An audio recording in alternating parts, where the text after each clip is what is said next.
새벽 공기가 싸늘했습니다. 마을 외곽의 좁은 도로에는 안개가 자욱하게 내려앉아 있었죠. 버스 정류장으로 향하던 이화수는 도로 한가운데 쓰러져 있는 사람을 발견했습니다. 처음엔 버려진 마네킹인가 싶었지만 가까이 다가가자 젊은 여자의 손끝이 미세하게 떨리고 있었습니다. 어이쿠, 이게 뭐람. 그녀는 허리를 굽혀 여자의 얼굴을 살폈습니다. 얼굴은 피로 얼룩졌지만 생기가 남아 있었습니다. 급히 자신의 낡은 휴대폰을 꺼내 119에 전화를 걸었습니다. 구급차 사이렌이 울리는 동안 화수는 떨리는 손으로 여자의 머리 밑에 자신의 외투를 받쳤습니다. 병원 응급실은 소란스러웠습니다. 의사와 간호사들이 분주히 움직였고 화수는 구석 의자에 앉아 숨을 고르고 있었습니다. 박 간호사가 다가와 차분히 말했습니다. 보호자분이신가요? 아니요, 길에서. 그냥 제가 발견했어요. 기억상실 가능성이 있습니다. 신원 확인이 안 돼요. 그 말에 화수는 잠시 침묵했습니다. 누군가를 잃어본 사람만이 알 수 있는 허전함이 가슴을 스쳤습니다. 그날 이후 병원은 은근히 그 여자를 떠넘기듯 했습니다. 보호자가 나타나지 않으니 행정 절차상 퇴원 조치가 필요했죠. 화수는 자신도 모르게 입을 열었습니다. 제가 데려가도 될까요? 간호사의 눈이 놀라움으로 커졌지만 화순의 표정엔 단호함이 있었습니다. 며칠 뒤 낡은 집의 문이 열렸습니다. 화수는 이름 모를 여자를 데리고 들어왔습니다. 이름이 없으면 불편하잖아요. 은지라고 부를게요. 그녀는 조심스레 미소를 지었습니다. 은지는 대답하지 않았지만 어딘가 멍한 눈빛으로 고개를 끄덕였습니다. 동네 사람들은 곧 수군대기 시작했습니다. 치매 든 할머니가 어디서 여자를 주워왔대. 요즘 세상에 무슨 착한 일 타령이래? 화수는 아랑곳하지 않았습니다. 단지 오래전 잃어버린 딸이 떠올랐습니다. 어릴 적 집을 나가 소식이 끊긴 그 아이, 어쩌면 이 여자가 그 아이를 대신해 준다는 생각이 들었죠. 은지는 며칠째 말이 없었습니다. 대신 매일 아침 정원에 물을 주고 화순이 말하지 않아도 밥상을 차렸습니다. 낯선 손길이었지만 어딘가 익숙했습니다. 어느 날 화순은 은지의 머리를 말려주며 중얼거렸습니다. 참, 딸 같네요. 그 말에 은지는 미묘한 표정을 지었습니다. 밤이 되자 바람이 세차게 불었습니다. 창문을 닫으려던 화수는 벽에 걸린 사진을 바라봤습니다. 흑백의 어린 딸과 젊은 자신의 모습이었습니다. 손가락으로 사진을 쓰다듬던 그녀의 눈가엔 물기가 고였습니다. 이제라도 누군가 곁에 있으니 됐어요. 그녀는 그렇게 중얼거리며 불을 껐습니다. 방 안 한쪽 은지는 눈을 뜨고 천장을 바라봤습니다. 이름도 기억도 없었지만 가슴 깊은 곳에서 묘한 두려움이 올라왔습니다. 은지라는 이름이 어딘가 낯설지 않게 들렸습니다. 그리고 새벽이 되자 두 사람의 조용한 동거가 그렇게 시작되었습니다. 며칠이 지나자 마을 사람들의 입은 점점 더 바빠졌습니다. 그 여자가 수상하다더라. 밤마다 나돌아다닌다며? 낮에는 들리지 않던 수군거림이 밤마다 담장 너머로 스며들었습니다. 화수는 대꾸하지 않았지만 마음 한켠이 불편했습니다. 사람들의 시선이 마치 자신에게도 의심을 던지는 것 같았죠. 이장은 어느 날 일부러 화순의 집 앞을 지나다 멈춰 섰습니다. 할머니, 조심하셔야 해요. 요즘 나쁜 사람 많아요. 그 여자 혹시 돈 노린 거 아닐까요? 화수는 삐걱대는 문을 붙잡고 조용히 웃었습니다. 세상에 나쁜 사람보다 외로운 사람이 더 많아요. 그 말에 이장은 말을 잇지 못하고 고개를 숙였습니다. 은지는 여전히 과묵했습니다. 마을에 나가면 늘 고개를 숙였고 누가 말을 걸어도 어색한 미소만 지었습니다. 하지만 밤이 되면 자주 집을 나섰습니다. 발소리는 조용했고 문 여닫는 소리조차 살그머니 사라졌죠. 화수는 처음엔 모른 척했지만 어느새 마음이 불안해졌습니다. 어느 밤 화수는 은지를 몰래 따라 나섰습니다. 달빛 아래 좁은 골목길을 따라가니 은지는 버려진 공중전화 박스 앞에 서 있었습니다. 손에 든 동전을 몇 번이나 올렸다 내리기를 반복했습니다. 그러나 결국 전화를 걸지 못한 채 눈을 감고 서 있었습니다. 은지야. 조심스레 부르자 은지는 깜짝 놀라 뒤돌았습니다. 왜 여기 있니? 추운데. 그냥 생각 좀 하려고요. 그 대답에는 어딘가 짙은 슬픔이 섞여 있었습니다. 화수는 더 묻지 않았습니다. 그저 그녀의 어깨에 겉옷을 덮어주고 천천히 집으로 걸었습니다. 며칠 뒤 낯선 남자가 마을에 나타났습니다. 회색 코트를 입은 김형사였습니다. 그는 사람들에게 실종된 여자의 사진을 보여주며 탐문을 시작했습니다. 이 사람 본 적 있습니까? 그 사진 속 인물은 은지와 닮아 있었습니다. 하지만 확신하기 어려울 만큼 흐릿했죠. 김형사가 화순의 집을 찾아왔습니다. 혹시 이 사람 낯익지 않으세요? 화순은 사진을 보며 천천히 고개를 저었습니다. 모르겠어요. 저는 그냥 길에서 발견해서 돌봐주고 있을 뿐이에요. 김형사는 잠시 침묵하더니 주변을 둘러봤습니다. 낡은 집, 정리된 밥상, 그리고 벽에 걸린 오래된 가족 사진이 눈에 들어왔죠. 혹시 이분은 가족이십니까? 딸이에요. 오래전에 잃어버린 딸. 화순의 목소리는 떨렸습니다. 그날 밤 화순은 잠을 이루지 못했습니다. 밖에서는 개 짖는 소리가 요란했고 은지는 방 안에서 몸을 웅크리고 있었습니다. 그녀의 눈동자엔 두려움이 어린 빛이 떠올랐습니다. 누구를 기다리는 건지 혹은 누구에게서 도망치고 있는 건지 알 수 없었죠. 다음 날 편의점 주인이 화순을 붙잡았습니다. 할머니, 그 여자 이상해요. 어젯밤에도 공중전화 앞에서 누굴 기다리던데요? 화순은 미소만 지었습니다. 은지는 착한 아이예요. 그저 길을 잃은 거예요. 그 말은 자신을 향한 다짐처럼 들렸습니다. 그러나 마을의 수군거림은 멈추지 않았습니다. 가짜 딸이라는 말이 돌아다녔고 아이들은 장난삼아 화순의 담장에 돌을 던졌습니다. 그때마다 은지는 그 돌을 주워 조용히 마당 구석에 쌓았습니다. 말없이 묵묵히. 그리고 그날 밤 화순은 처음으로 속삭였습니다. 괜찮아요. 세상이 우리를 뭐라 해도 난 당신 믿어요.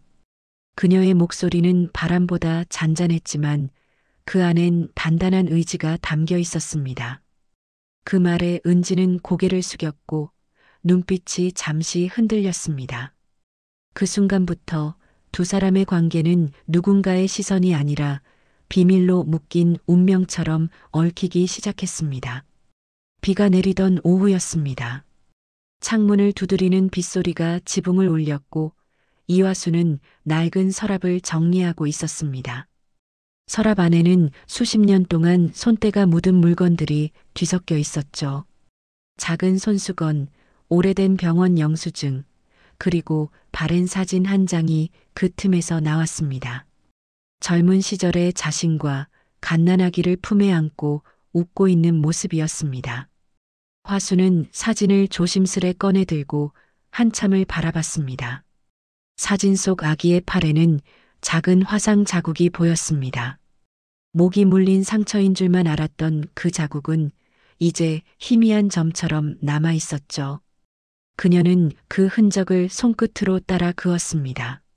순간 며칠 전 은지가 부엌에서 물을 데우다 팔을 걷었을 때 보았던 흉터가 머릿속을 스쳤습니다. 위치도 크기도 똑같았습니다. 화순의 심장이 세차게 뛰었습니다. 그녀는 사진을 품에 안고 은지의 방문 앞에 섰습니다. 문틈으로 새어나오는 조용한 숨소리가 들렸습니다. 잠시 문을 열까 말까 망설이다가 결국 손잡이에서 손을 뗐습니다. 아니야. 괜한 기대일 수도 있지. 스스로를 다독였지만 마음속에서는 이미 오래된 확신이 피어오르고 있었습니다. 그날 저녁 낯익은 발소리가 들렸습니다. 김영사가 다시 찾아온 것입니다. 할머니, 잠깐만요. 혹시 이 사람 기억나십니까? 그는 경찰청 실종 자료를 내밀었습니다. 은지와 놀라울 만큼 닮은 여자의 입양 기록이었습니다. 화수는 손끝이 떨렸습니다. 이게 무슨 말이에요? 이 여성은 과거 미혼모 시설 출신입니다. 입양 절차에 문제가 있어서 신원을 확인 중입니다. 그 순간 화순의 머릿속에 오래전 기억이 되살아났습니다. 폭우가 내리던 날 어린 딸을 안고 미혼모 시설 문을 두드렸던 그때의 자신, 그리고 잠시만 맡기면 된다는 말에 눈물로 도장을 찍었던 순간까지 은지는 그 대화를 문틈 너머로 듣고 있었습니다. 얼굴이 하얗게 질렸습니다. 입양? 그녀의 속삭임이 공기 속에 흩어졌습니다. 다음 날 아침 은지는 평소보다 더 침묵했습니다. 화순이 말을 걸어도 짧은 대답만 했습니다. 그저 손끝으로 식탁을 닦고 창밖을 오래 바라봤습니다. 마치 무언가를 기억하려는 듯한 표정이었죠. 점심 무렵 박 간호사가 화순에게 전화를 걸어왔습니다. 이화순 씨, 지난번에 부탁하신 혈액형 검사 결과 나왔어요. 결과가 어떻습니까? 두 분 혈액형이 같아요. 그리고 희귀한 형이에요. AB형 RH-. 화순의 눈동자가 흔들렸습니다. 손에서 전화기가 미끄러질 뻔했죠. 그럼 진짜 제 딸일 수도 있다는 거네요? 박 간호사는 잠시 말을 아꼈습니다. 확실하진 않지만 가능성은 높습니다. 그날 밤 화수는 잠을 이루지 못했습니다. 은지는 마루에 앉아 창문 밖을 보고 있었고 빗소리 사이로 숨죽인 흐느낌이 들렸습니다. 화수는 조용히 다가가 담요를 덮어주려 했지만 은지가 몸을 움찔하며 물러났습니다. 괜찮아요. 전 이제 혼자 있을 수 있어요. 그 한마디에 화순의 손이 멈췄습니다. 어쩐지 그 말이 오래된 상처처럼 가슴에 박혔습니다. 다음 날 김영사는 다시 전화를 걸어왔습니다. 할머니, 유전자 감정을 진행해 보시는 게 어떨까요? 그런 게 가능합니까? 가능합니다. 진실을 아는 게 서로를 위한 일일지도 모릅니다. 화수는 한동안 말이 없었습니다. 그리고 낮게 대답했습니다. 네, 부탁드립니다. 그날 오후 그녀는 은지의 머리카락 한 올을 몰래 봉투에 담았습니다. 손끝이 떨렸고 눈가가 뜨거웠습니다. 혹시라도 내가 맞다면. 그녀는 마지막 말을 끝내지 못했습니다. 대신 낡은 사진을 다시 가슴에 품었습니다. 밖에서는 비가 그치고 하늘이 천천히 맑아지고 있었습니다. 그러나 화순의 마음속에는 더 거센 폭풍이 일고 있었죠. 그날 이후 두 사람의 집안에는 긴 침묵이 내려앉았습니다. 하지만 그 침묵 속에서 진실의 그림자는 점점 선명해지고 있었습니다. 병원 복도에는 소독약 냄새가 가득했습니다. 형광등 불빛 아래서 이화수는 두 손을 꼭 쥔 채 앉아 있었습니다. 김영사가 조심스레 봉투 하나를 들고 다가왔습니다. 이화순 씨, 결과가 나왔습니다. 봉투 안에는 유전자 검사 결과지가 들어 있었습니다. 잉크 냄새가 선명한 종이 위에 굵은 글씨로 적혀 있었습니다. 모녀 일치 99.98%. 화순의 손끝이 떨렸습니다. 종이가 바람에 흔들리듯 그녀의 시야도 출렁였습니다. 그럼 정말 제 딸이 맞다는 거죠? 김영사는 천천히 고개를 끄덕였습니다. 네, 분명합니다. 축하드립니다. 하지만 축하라는 단어는 화순의 귀에 제대로 들어오지 않았습니다. 그녀의 머릿속에는 잃어버린 딸, 입양, 기억상실이라는 단어들이 뒤섞여 돌고 있었습니다. 그 시각 은지는 병원 밖 벤치에 앉아 있었습니다. 비닐우산 아래로 빗방울이 떨어지고 발끝은 젖어 있었습니다. 병실 문이 열리며 김영사가 다가왔습니다. 당신 기억나진 않나요? 어릴 적 이름이라든가 부모님 얼굴이라든가. 은지는 시선을 돌렸습니다. 가끔 꿈속에 여자가 나와요. 나를 두고 울고 있는 얼굴이에요. 그런데 이상하게 그 얼굴이 싫어요. 그녀는 눈을 감았습니다. 기억이 돌아오지 않아도 가슴 어딘가에서 오래된 원망이 솟아오르고 있었죠. 화수는 유전자 결과지를 품에 안은 채 복도 끝을 걸었습니다. 은지야. 그녀의 목소리가 떨렸습니다. 이제 알았어요. 너 내 딸이었어요. 진짜로. 은지는 자리에서 일어섰습니다. 그게 무슨 말이에요? 화수는 종이를 내밀었습니다. 봐요. 우리 모녀래요. 세상에 이런 일이 있을 수가 있네요. 은지는 종이를 바라보다가 천천히 고개를 저었습니다. 그건 서류일 뿐이에요. 그 말은 칼날처럼 날카로웠습니다. 화수는 당황한 얼굴로 다가갔습니다. 왜 그래요, 은지야? 내가 너 찾으려고 얼마나. 그만요. 은지의 눈빛이 흔들렸습니다. 기억이 조금씩 나요. 어린 시절 누군가 나를 버렸어요. 그 여자가 울면서 등을 돌았어요. 그게 어머니였어요. 화수는 숨이 막혔습니다. 그땐 어쩔 수 없었어요. 그 사람들은 잠시만 맡기면 된다고 했어요. 잠시요? 난 평생을 버려졌다고 생각했어요. 병실 안 공기가 서늘하게 식었습니다. 화수는 입술을 깨물었습니다. 내가 살아만 있다면 됐다고 믿었어요. 미안해요. 정말. 은지는 손을 떨며 종이를 내려다봤습니다. 그 위의 숫자들은 진실이었지만 마음은 거부했습니다. 김영사는 조용히 둘을 바라보다가 한 발짝 물러섰습니다. 이건 경찰이 아닌 모녀의 싸움이었으니까요. 잠시 후 병실 문이 벌컥 열렸습니다. 마을 사람들이 몰려와 웅성거렸습니다. 이봐요, 진짜 딸이면 뭐해요? 이제 와서 나타난 거잖아요. 할머니 재산이 좀 된다던데? 조롱 섞인 말들이 쏟아졌습니다. 화수는 얼굴을 들었습니다. 그만들 하세요. 내 딸 맞아요. 누가 뭐라 해도. 그녀의 목소리는 약했지만 단단했습니다. 은지는 그 모습을 멍하니 바라봤습니다. 그녀의 눈동자 속에 묘한 감정이 스쳤습니다. 그건 분노와 슬픔, 그리고 아주 작은 온기였습니다. 하지만 그 감정이 완전히 이름을 얻기 전에 은지는 짐을 챙겨 병원을 떠났습니다. 화수는 창문 너머로 그 뒷모습을 보며 속삭였습니다.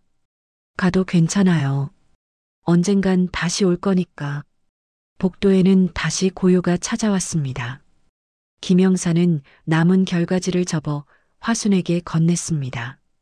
진실은 알게 됐지만 그걸 받아들이는 건 또 다른 일이죠. 화순은 고개를 끄덕였습니다. 그녀의 눈가엔 눈물이 맺혔지만 그 눈물엔 후회보다는 결심이 담겨 있었습니다. 그리고 그녀의 마음속에는 단 하나의 생각만 남아 있었습니다. 이번엔 절대 놓치지 않겠다. 밤기차가 지나가는 소리가 창문 밖을 울렸습니다. 터미널의 불빛은 희미했고 비에 젖은 거리엔 사람 그림자조차 드물었습니다.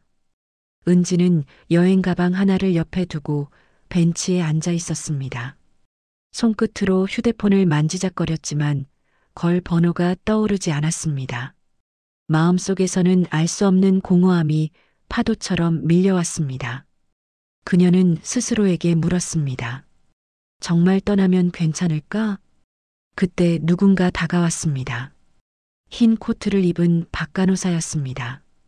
은지 씨? 은지는 놀란 눈으로 고개를 들었습니다. 병원에서 찾아왔어요. 그냥 가면 안 될 것 같아서요. 박간호사는 조용히 그녀 옆에 앉았습니다. 혹시 어머니 얘기 좀 해드릴까요? 은지는 미묘하게 눈썹을 찌푸렸습니다. 그 사람, 엄마 맞아요? 네. 그리고 당신을 찾기 위해 평생을 보낸 분이에요. 박간호사는 작은 봉투를 꺼냈습니다. 안에는 오래된 사진 몇 장이 들어 있었습니다. 사진 속에는 젊은 시절의 이화순이 미혼모 시설 앞에서 갓난아기를 품에 안고 있었습니다. 그날 당신 어머니는 아이를 살리려고 시설 문을 두드렸어요. 폭력적인 남편에게서 도망쳤거든요. 잠시만 맡기면 안전할 거라 믿었어요. 박간호사의 목소리는 조용했지만 묵직했습니다. 하지만 그 시설은 입양 브로커와 연결돼 있었죠. 아이가 다른 나라로 팔려갔다는 걸 안 건 이미 몇 년 뒤였어요. 그때부터 어머니는 당신을 찾으러 전국을 떠돌았어요. 은지는 손에 쥔 사진을 바라봤습니다. 눈물이 떨어져 사진을 적셨습니다. 사진 속의 여자는 젊고 단단해 보였지만 눈빛엔 절박함이 담겨 있었습니다. 그럼 나를 버린 게 아니라 지키려 했던 거예요. 박간호사는 고개를 끄덕였습니다. 그제야 은지는 기억의 조각들이 하나둘 떠올랐습니다. 비 오는 날 누군가 자신의 머리를 쓰다듬던 손길, 차창 너머로 보이던 울음 섞인 얼굴, 그것이 어머니였음을 이제야 깨달았습니다. 그때 박간호사의 휴대폰이 울렸습니다. 잠시 통화한 뒤 그녀의 표정이 어두워졌습니다. 이화순 씨가 병원으로 실려가셨어요. 심장이 좋지 않대요. 은지는 자리에서 벌떡 일어났습니다. 어디 병원이에요? 그녀의 목소리가 떨렸습니다. 박간호사는 급히 차를 몰았습니다. 터미널 불빛이 뒤로 사라지고 빗줄기가 앞유리를 때렸습니다. 병원 도착은 새벽이었습니다. 중환자실 앞엔 김영사가 서 있었습니다. 지금 들어갈 수는 없어요. 조금만 기다리세요. 은지는 두 손을 모은 채 서 있었습니다. 안쪽에서는 심장 모니터 소리가 일정한 박자를 이룬 듯 들렸습니다. 그녀는 벽에 이마를 대고 속삭였습니다. 제발, 조금만 더 버텨요. 제발. 잠시 후 의료진이 문을 열었습니다. 지금 마지막일지도 모릅니다. 은지는 주저하지 않고 안으로 뛰어들었습니다. 침대 위의 화수는 산소 마스크를 쓴 채 희미하게 눈을 떴습니다. 은지, 왔니? 그녀의 목소리는 한 가닥 숨결처럼 약했습니다. 은지는 눈물을 터뜨리며 손을 붙잡았습니다. 엄마 미안해요. 늦게 알아서 미안해요. 화순의 눈가에 미소가 번졌습니다. 괜찮아요. 이제 됐어요. 내가 와줬으니까. 그녀의 손끝이 은지의 손을 살짝 쓸고 서서히 멈췄습니다. 은지는 울며 그 손을 놓지 못했습니다. 병실의 기계음이 잦아들고 공기가 무겁게 가라앉았습니다. 김영사는 문 밖에서 조용히 모자를 벗었습니다. 박간호사는 눈을 감고 두 손을 모았습니다. 세상은 조용했고 창밖에서는 첫 새벽 햇살이 병실 커튼 사이로 스며들었습니다. 은지는 어머니의 손을 가슴에 얹었습니다. 이제야 진짜 돌아왔네요. 그녀의 목소리는 낮았지만 병실 가득 번져 있던 슬픔을 덮을 만큼 따뜻했습니다. 그 순간 세상은 아주 잠시 멈춘 듯 고요했습니다. 그리고 그 고요 속에서 잃었던 모녀의 시간은 조용히 이어지고 있었습니다. 며칠 후 이화순의 장례식이 조용히 치러졌습니다. 사람들은 소리 없이 향을 피우고 검은 옷깃을 여몄습니다. 은지는 초라한 영정 앞에서 무릎을 꿇었습니다. 영정 속의 화수는 평온하게 웃고 있었지만 그 웃음이 오히려 가슴을 저미게 했습니다. 흙냄새와 국화향이 뒤섞인 장례식장 안은 고요했습니다. 눈물은 마르지 않았지만 울음소리는 나오지 않았습니다. 김영사는 은지의 곁을 지켰습니다. 이제 좀 쉬어야죠. 그 말에 은지는 천천히 고개를 저었습니다. 아직 끝난 게 아니에요. 엄마가 남기고 간 게 있을 것 같아요. 그녀의 눈빛은 결심으로 단단해져 있었습니다. 며칠 뒤 은지는 화순의 집으로 돌아왔습니다. 낡은 대문을 열자 먼지 냄새와 함께 익숙한 공기가 흘러나왔습니다. 집안은 조용했습니다. 식탁 위엔 화순이 자주 마시던 국화차 잔이 그대로 남아 있었습니다. 찻잔 안엔 이미 말라붙은 흔적만이 남았지만 은지는 그마저도 닦지 못했습니다. 그녀는 천천히 방 안으로 들어갔습니다. 옷장 아래에 오래된 나무 상자가 하나 있었습니다. 자물쇠는 녹슬어 있었고 힘을 주자 금세 부서졌습니다. 상자 안에는 낡은 수첩들이 빼곡히 들어 있었습니다. 은지는 그중 제일 위의 수첩을 꺼내 펼쳤습니다. 1997년 8월 3일. 은지를 맡기고 돌아오는 길 비가 왔다. 울지 않으려 했지만 결국 울었다. 글씨는 삐뚤빼뚤했지만 한자 한자 정성스러웠습니다. 은지는 수첩을 넘겼습니다. 2002년. 아이가 그리워 전국을 돌았다. 혹시라도 마주치면 내가 먼저 알아볼 수 있을까? 그 아이의 팔엔 화상 자국이 있으니까. 그 문장을 읽는 순간 은지는 손으로 입을 막았습니다. 울음이 터져 나올 것 같았지만 그녀는 꾹 참았습니다. 혹시라도 내가 날 미워해도 좋다. 밥 한 끼만 같이 먹자. 그게 내 마지막 소원이다. 글은 점점 흐려졌고 마지막 페이지엔 떨리는 글씨로 짧은 문장이 남아 있었습니다. 은지야, 넌 내 인생의 이유였다. 은지는 무너져 내리듯 바닥에 앉았습니다. 수첩을 품에 안고 오랫동안 울었습니다. 창밖에서는 늦은 봄비가 내리고 있었습니다. 그녀는 한참을 울다가 자리에서 일어났습니다. 결심이 얼굴에 비쳤습니다. 이제 내가 해야 할 일이 있네요. 그날 오후 김영사가 찾아왔습니다. 집 정리 중이세요? 은지는 고개를 끄덕이며 말했습니다. 엄마가 살던 집 그대로 둘 거예요. 이 집이 엄마의 삶이었고 제 시작이니까요. 그녀는 벽에 걸린 오래된 가족 사진을 새 액자에 옮겨 걸었습니다. 빛바랜 사진 속 화순의 눈빛은 여전히 따뜻했습니다. 마당 한켠에는 화순이 늘 아꼈던 귤나무가 서 있었습니다. 은지는 작은 돌들을 모아 그 아래에 쌓았습니다.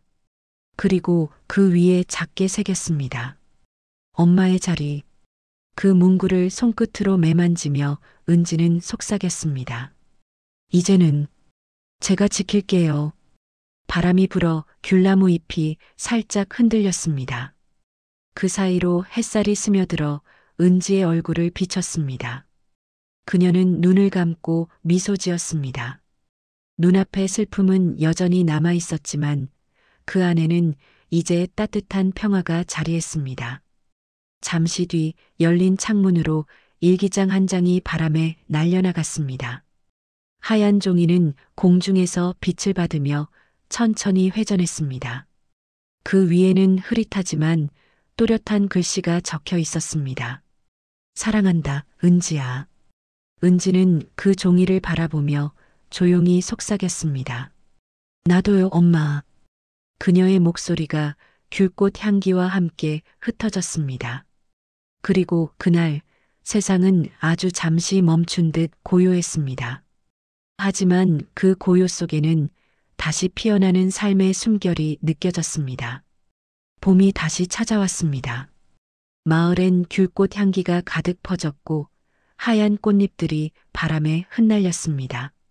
겨울 내내 쓸쓸하던 화순의 집에도 새 기운이 돌았습니다. 창문에는 새 커튼이 걸렸고 마당엔 작은 화분들이 늘어섰습니다. 은지는 이제 이 마을의 누군가를 돌보는 사람이 되어 있었습니다.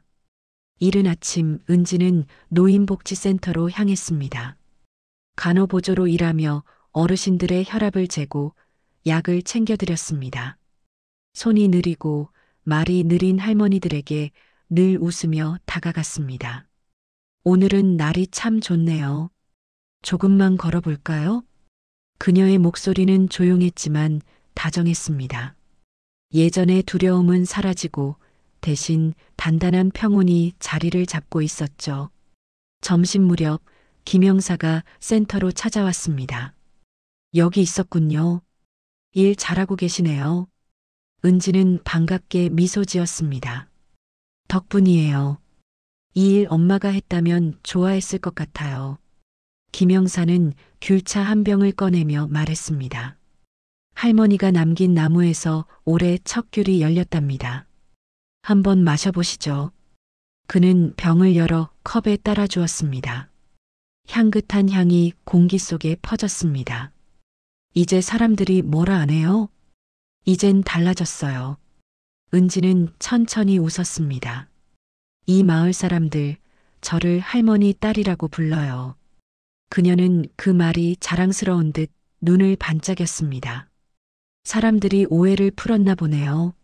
네, 엄마가 남긴 일기장이 도움이 됐어요. 읽은 사람마다 다 울었거든요. 그녀의 말에 김영사는 잠시 미소 지었습니다. 저녁이 되어 은지는 화순의 집으로 돌아왔습니다. 마당에 피어난 귤꽃이 바람에 살짝 흔들렸습니다. 그녀는 그 아래 놓인 돌비석 앞에 앉았습니다. 엄마의 자리. 새겨진 글씨가 이제는 이끼로 덮여 있었지만 여전히 또렷했습니다. 엄마, 오늘은 복지센터에서 밥을 나눠드렸어요. 다들 엄마 얘기 많이 해요. 그녀는 마치 곁에 있는 사람과 대화하듯 편하게 속삭였습니다. 나 이제 혼자 살아도 안 무서워요. 엄마가 늘 곁에 있는 것 같아요. 그 순간 골목에서 아이들 웃음소리가 들려왔습니다. 아이들이 뛰어놀며 귤꽃잎을 모아 하늘로 던졌습니다. 꽃잎이 햇살에 반짝이며 하얗게 흩날렸습니다. 은지는 아이들에게 손을 흔들었습니다. 넘어지지 말고 조심해요. 네, 은지 누나. 아이들이 웃으며 대답했습니다. 그 소리에 은지는 웃음을 터뜨렸습니다. 잠시 후 김영사가 귤나무 아래로 걸어왔습니다. 오늘은 꽃이 유난히 예쁘네요. 엄마가 심은 나무라 그런가 봐요. 이젠 완전히 봄이네요. 은지는 고개를 끄덕였습니다. 네, 이 나무가 매년 이렇게 피면 엄마도 함께 웃고 있을 거예요. 해가 서서히 기울고 노을이 마당을 물들였습니다. 은지는 귤나무 아래에 앉아 귤꽃을 한 송이 따서 귀 뒤에 꽂았습니다. 바람이 불어 꽃잎이 흩날렸습니다. 그녀는 조용히 눈을 감았습니다. 귤꽃 향기 사이로 들려오는 어머니의 목소리가 귓가에 맴도는 듯 했습니다. 괜찮아. 이제는 내가 잘하고 있구나. 그 말이 들린 순간 은지는 천천히 눈을 떴습니다. 그녀의 눈동자에는 눈물이 아닌 따스한 빛이 가득했습니다. 멀리서 교회 종소리가 울렸습니다.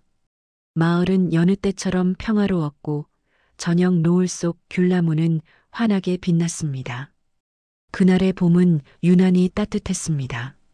그것은 누군가의 끝이 아닌 새로운 시작을 알리는 봄이었습니다. 초여름의 햇살이 고요히 내리쬐는 오후였습니다. 마을 언덕길 끝 작은 묘비 앞에 은지가 천천히 걸어왔습니다. 바구니에는 노란 귤꽃과 따뜻한 차 한 병이 담겨 있었습니다. 그녀는 묘 앞에 무릎을 꿇고 차를 따라 한 잔을 내려놓았습니다. 묘비에는 정갈한 글씨로 새겨져 있었습니다. 이화순, 사랑하는 어머니. 엄마, 오늘도 꽃이 참 예뻐요. 은지는 잔잔히 웃으며 묘비를 쓰다듬었습니다. 올해는 귤꽃이 일찍 피었어요. 엄마가 심은 나무도 가지마다 하얗게 피었어요.